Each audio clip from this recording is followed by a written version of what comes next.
नमस्कार दोस्तों, स्वागत है आप सबका मेरे यूट्यूब चैनल पर। आरबीएससी की बुक्स का हम अध्ययन कर रहे थे, उसी के क्रम में है पार्ट 2 लेकर मैं उपस्थित हुआ आप सबके सामने। ये कक्षा 11 की पुस्तक है जिसके अंतर्गत हम पहले पार्ट का अध्ययन कर रहे थे, जिसके अंतर्गत हमने धन निष्कासन का सिद्धांत जो दादा भाई नौरोजी द्वारा दिया गया है उसका अध्ययन कर लिए थे। अब उसके बाद उस धन निकासी के आर्थिक प्रभाव भारत में किस तरह से रहे, उसके बारे में नौरोजी ने अपनी पुस्तक में किस तरह से उसका वर्णन किया है, उसके बारे में हमको आज पढ़ना है। तो देखिए, धन निकासी का आर्थिक प्रभाव। नौरोजी ने धन निकासी को अनिष्टों का अनिष्ट की संज्ञा दी है। तो अनिष्टों का अनिष्ट धन निकासी को किसने कहा है? दादा भाई नौरोजी ने। इसे भारत की गरीबी का मुख्य कारण बताया है। उन्होंने कहा, इस धन के निकास के कारण देश में पूंजी संगठित नहीं हो रही है, जिससे देश के औद्योगिक विकास की गति बहुत धीमी हो गई है। भारतीय धन के ब्रिटेन में जाने से इंग्लैंड में औद्योगिक विकास के साधन और गति बढ़ गई है। इसका दूसरा घिनौना पक्ष यह भी है कि यह धन पुनः भारत में पूंजी के रूप में निवेश कर दिया जाता था और इस प्रकार भारत का शोषण निरंतर बढ़ता जा रहा था। नौरोजी ने एक बार कहा था कि भारत का धन बाहर जाता है, फिर वही धन भारत में ऋण के रूप में वापस आ जाता है और इस ऋण के लिए और अधिक ब्याज। इस प्रकार यह ऋण एक दुष्चक्र सा बन गया है। यही दुष्चक्र भारत की गरीबी का कारण है। इस धन निकास से भारत में रोजगार तथा आय की संभावनाओं पर अत्यधिक प्रतिकूल प्रभाव पड़ा है। अतः भारत में धन निकासी के कारण गरीबी एवं बेरोजगारी बढ़ती जा रही है। ब्रिटिश काल में भारतीय परंपरागत उद्योगों का पतन। भारत में अंग्रेजी शासन के आगमन से पूर्व शहरों में दस्तकारी का कार्य बहुत कुशलता एवं कलात्मकता के साथ होता था। कलवर्टन लिखते हैं, अब देखिए कलवर्टन व्यक्ति हैं, इन्होंने क्या कहा है भारतीय उद्योग के बारे में। प्राचीन काल में जब रोम के निजी एवं सार्वजनिक भवनों में भारतीय कपड़ों, दीवार, दरी, तामचीनी, मोजेक, हीरे जवाहरात आदि का उपयोग होता था, उस वक्त से लेकर औद्योगिक क्रांति के प्रारंभ तक आकर्षक तथा सुंदर वस्तुओं के लिए सारा संसार भारत का मोहताज हो रहा है। किसका कथन है ये? कलवर्टन का। सन 1800 ईस्वी तक भारतीय उद्योग धंधे संसार में सबसे अधिक विकसित अवस्था में थे, क्योंकि अब उद्योग केवल कुटीर उद्योग ही नहीं थे और भारतीय कपड़ा अपनी सुंदरता व महीनता के लिए विश्व प्रसिद्ध था। ढाका की मलमल पूरे विश्व में मांग थी। 13वीं, 14वीं और 15वीं शताब्दियों में धातुकर्म, प्रस्तर शिल्प, नील, कागज, रंगाई, शीशे की चीज़ों का निर्माण, मनका, बेशकीमती पत्थरों पर की गई कारीगरी, सोने के तारों और कसीदाकारी जैसे अनेक कार्य विकास के चरम पर थे। लेकिन सन 1800 ईस्वी के बाद देश में एक आश्चर्यजनक परिवर्तन हुआ। औद्योगिक क्रांति के फलस्वरूप विदेशों के आधुनिक कारखानों में उत्पादन अधिक बढ़ने लगा। इंग्लैंड की औद्योगिक क्रांति के कारण भारत में इंग्लैंड के कारखानों में बने माल की बाढ़ सी आ गई, जिससे न केवल देसी कुटीर उद्योगों का पतन होने लगा बल्कि उनके देशी व विदेशी बाजार में गिरावट आ गई।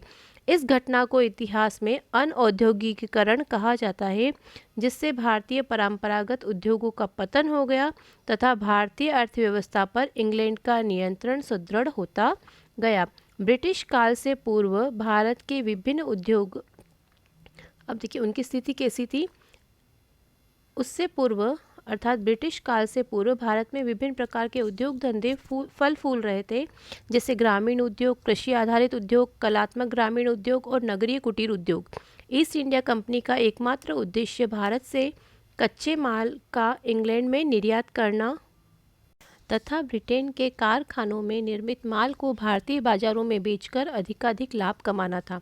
कंपनी जब यहाँ आई तो भारत में निर्मित कपड़ा व अन्य माल बेचने से इंग्लैंड में निर्मित कपड़े की बिक्री अत्यधिक कम हो गई। परिणाम स्वरूप इंग्लैंड की कंपनियों ने भारत से कपड़ा मंगाने का विरोध किया। अतः सन 1700 ईस्वी में कानून बनाया, जिसके द्वारा इंग्लैंड में विदेशों से आने वाले कपड़ों पर रोक लगाई गई, जिससे भारतीय निर्यात पर गहरा प्रभाव पड़ा। व्यापार संतुलन इंग्लैंड के पक्ष में होता चला गया। भारतीय उद्योगों को इससे हानि हुई। ब्रिटिश सरकार ने विभिन्न भेदभावपूर्ण कानूनों एवं नीतियों से ऐसी व्यवस्था बना ली जिससे भारतीय कच्चा माल सस्ती दरों पर इंग्लैंड को निर्यात किया जाए।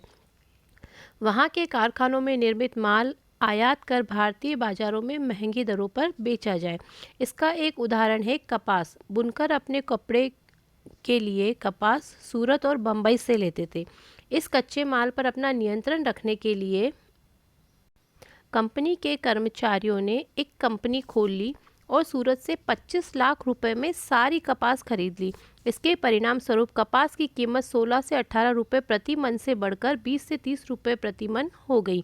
यह बुनकरों के लिए अत्यंत घातक सिद्ध हुआ, जिससे एक ओर तो वे अपने द्वारा तैयार माल को अपनी इच्छा से बेचने के लिए स्वतंत्र नहीं थे, वहीं दूसरी ओर कच्चे माल के ऊंचे दामों ने उनकी कमर तोड़ दी। इस शोषण प्रक्रिया ने भारतीय परंपरागत उद्योगों को समाप्त कर दिया तथा बेरोजगार भारतीय जनता को निर्धनता की तरफ धकेल दिया।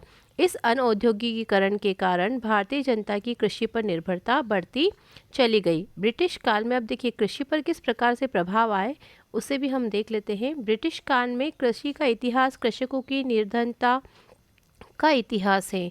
ये कृषकों के कर्ज के दुष्चक्र का इतिहास है। ब्रिटिश काल में भारतीय परंपरागत उद्योग के पतन के कारण कृषिगत भूमि पर जनसंख्या का भार बढ़ गया, जिसके परिणाम स्वरूप खेतों का आकार छोटा हो गया। कृषि एक लाभप्रद रोजगार नहीं रही। ईस्ट इंडिया कंपनी द्वारा नियमित राजस्व की वसूली के लिए नई भू राजस्व व्यवस्थाओं को लागू किया गया।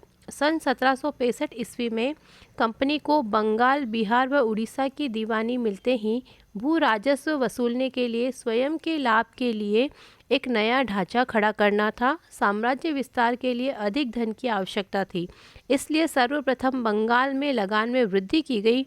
इसे भी नाकाफी मानते हुए भारतीय कृषि को पूंजीवादी व्यवस्था के अनुरूप ढालने के लिए भारतीय परंपरागत ढांचों से अलग कुछ नए उपाय खोजे गए। बंगाल के प्रथम गवर्नर वॉरेन हेस्टिंग, तो देखिए बंगाल का प्रथम गवर्नर जनरल कौन था? वॉरेन हेस्टिंग के समय से ही लगान वसूलने से संबंधित कई प्रश्न उत्पन्न हुए, जैसे भारत में भूमि का स्वामी किसे माना जाए, राजस्व चुकाने के लिए उत्तरदायी कौन हो, उपज में सरकार का भाग कितना होना चाहिए। वॉरेन हेस्टिंग का मानना था कि भूमि राजा की है और लगान इकट्ठा करने वाले मात्र कंपनी के एजेंट है, अर्थात कोई अधिक बोली लगाने वाला भी लगान वसूल करने का अधिकारी हो सकता है। इस व्यवस्था में अनुपस्थित जमींदारों को जन्म दिया। इससे पुराने जमींदारों के परिवार नष्ट हो गए और उनके और खेती करने वालों के परंपरागत भावनात्मक संबंध समाप्त हो गए। परिणाम स्वरूप भारतीय कृषि पर प्रतिकूल प्रभाव पड़ा। वॉरेन हेस्टिंग्स के बाद ब्रिटिश शासनकाल ने अपने राजस्व की बढ़ोतरी के लिए मुख्य रूप से 3 नई भू राजस्व व्यवस्थाओं को लागू किया गया। तो देखिए भू राजस्व मतलब कि भूमि पर जो कर लगाया जाता था उसको वसूलने के लिए जो व्यवस्थाएं स्थापित की गई वो भू राजस्व व्यवस्थाएं कहलाई। अब ये भू राजस्व कौन कौन सी थी? तो पहला उसके अंतर्गत नाम आता है स्थायी बंदोबस्त अथवा जमींदारी व्यवस्था। अब इसको हम डिटेल में समझते हैं कि स्थायी बंदोबस्त अथवा जमींदारी व्यवस्था क्या होती है। इस भू राजस्व व्यवस्था को लॉर्ड कॉर्नवालिस ने लागू किया। तो सबसे पहले एक प्रश्न यही बन जाता है, भू राजस्व व्यवस्था, स्थायी बंदोबस्त या जमींदारी व्यवस्था को लागू करने वाले गवर्नर जनरल कौन थे? Lord Cornwallis. यह भू राजस्व व्यवस्था बंगाल, बिहार, उड़ीसा, बनारस खंड तथा उत्तरी कर्नाटक में लागू की गई। स्थायी बंदोबस्त में जमींदार को भूमि का स्वामी स्वीकार किया गया। तो देखिए स्थायी बंदोबस्त में भूमि का स्वामी कौन होता था? जमींदार। वह भूमि को बेच सकता था अथवा दान दे सकता था तथा राज्य को भूमि कर देने के लिए केवल जमींदार ही उत्तरदायी था।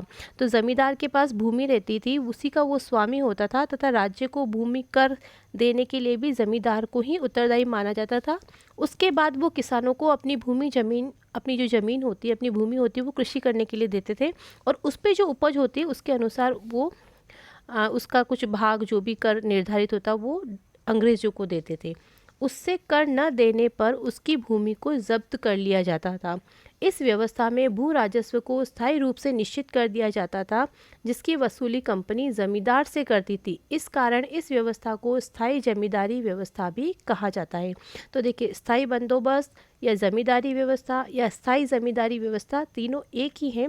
इसमें भूमि का स्वामी होता था जमींदार और उससे डायरेक्ट अंग्रेज कर वसूल करते थे, किसानों से नहीं लेते थे, सीधे जमींदार को कर देना पड़ता था अंग्रेजों को। यह व्यवस्था ब्रिटिश भारत के 19% भाग पर लागू थी। इस व्यवस्था में जमींदार का हिस्सा भू राजस्व का 11% तथा कंपनी का 89% था। मतलब 89% तो कंपनी का और 11% जो जमींदार होता उसका होता। प्रारंभिक वर्षों में इतनी ऊंची राजस्व की मांग के कारण 1/3 से अधिक जमींदार बेदखल हो गए। अब देखिए, शुरुआत में जब इतनी ज़्यादा 11% ज़मींदारों को कर देना पड़ता था और उसमें से कंपनी कितना ले जाती है 89%, तो 1/3 से अधिक ज़मींदार जो थे जिनके पास ज़मीनें थी वो क्या हो गए, बेदखल हो गए। मतलब उन्हें ज़मीन का स्वामी माना ही नहीं गया। किंतु कालांतर में अनेक तत्वों के कारण स्थितियां जमींदारों के पक्ष में हो गई। इस व्यवस्था का सबसे नकारात्मक पक्ष यह था कि सरकार की मांग स्थिर हो गई, जबकि जमींदार किसानों से अधिक भू राजस्व वसूलता था। यदि भू राजस्व का भुगतान किसान या काश्तकार नहीं करता था तो उसे ज़मीन से बेदखल कर दिया जाता था। मतलब जमींदार को एक निश्चित जो कर था वो तो अंग्रेज़ों को देना ही है, फसल हो या ना हो उससे कोई फ़र्क नहीं पड़ता। तो उसने क्या करा, किसानों को उस पर दबाव बनाना शुरू कर दिया, और काश्तकार अगर ऐसा या किसान इस तरह से जो निश्चित राशि थी वो नहीं दे पाते तो उनको अब ज़मीन से हटा दिया जाता, उनसे ज़मीनें छीन ली जाती। दूसरी जो प्रथा आती है हमारे सामने स्थायी बंदोबस्त के बाद, हम देखते हैं महलवाड़ी पद्धति। अब ये महलवाड़ी पद्धति क्या थी? यह भू राजस्व व्यवस्था ब्रिटिश भारत के 30% भूभाग पर थी। स्थायी बंदोबस्त कितने प्रतिशत भाग पर थी? 19%। अब 30% भूभाग पर कौन सी थी? महलवाड़ी पद्धति। इस भू राजस्व व्यवस्था में भूमि कर की इकाई कृषक के खेत को नहीं मानकर ग्राम अथवा महल को माना जाता। इस व्यवस्था में भूमि सामूहिक रूप से समस्त ग्राम सभा की होती, जिसे भागीदारों का समूह कहा जाता। तो देखिए, ये महलवाड़ी क्या है कि जो भी खेत की जो ज़मीन होती है वो किसी किसान के नहीं मान के पूरे गांव या महल की मानी जाती। मतलब कि सभी गांव वालों को, सबको मिलकर उसको जो भी राजस्व होता है वो देने के लिए वो उत्तरदायी होते थे, उनको वो कर देना पड़ता था। तो ये लोग सामूहिक रूप से भू राजस्व देने के लिए उत्तरदायी होते थे। यदि कोई व्यक्ति भूमि छोड़ देता था तो ग्राम सभा इस भूमि को संभाल लेती थी। यह भू राजस्व व्यवस्था अवध, यूपी में जो है, मध्य प्रांत तथा पंजाब में कुछ परिवर्तन के साथ लागू की गई। तो ये जगह का नाम भी पूछते हैं कि महलवाड़ी पद्धति कहाँ लागू थी?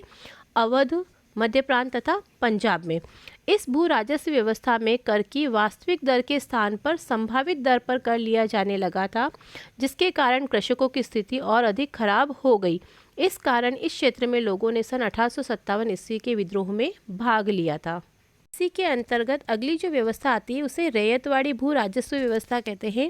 यह भू राजस्व व्यवस्था ब्रिटिश भारत के 51% भाग पर लागू थी। इस भू राजस्व व्यवस्था में रैयत का अर्थ होता है किसान, किसान को भूमि का स्वामी स्वीकार किया गया। किसान राज्य सरकार को भूमि कर देने के लिए उत्तरदायी था। वह अपनी भूमि को बेचने, गिरवी रखने का अधिकारी था।